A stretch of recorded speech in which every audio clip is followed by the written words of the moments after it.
Hey everyone, I'm Poppy from the channel Poppy Barr. I'm honestly the biggest fan of meal prepping. I love making big dinners and then freezing portions, and at university I think it's so important to have things made in advance.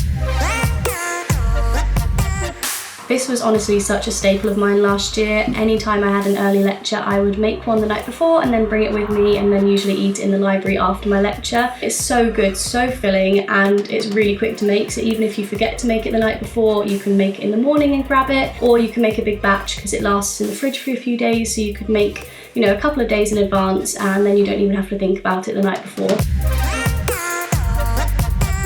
So to make the overnight oats, I add some normal porridge oats to a jar. Honestly, you can use whatever jar you have. At university, I often use a jam jar or an old peanut butter jar, and this recipe is super flexible, so whatever you have on hand, you can pretty much put in the jar and add milk. So for this recipe, I used oats, cinnamon, I used protein powder, which is obviously optional. I usually always top mine with frozen berries of some sort.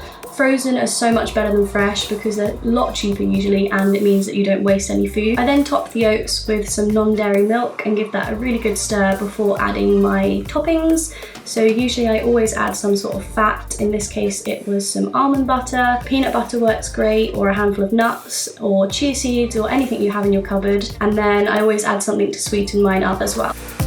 Making food the night before not only saves you money if you were to buy it on campus, but also saves you a lot of time, and it means you can sleep in for that extra 10 minutes, which is always great.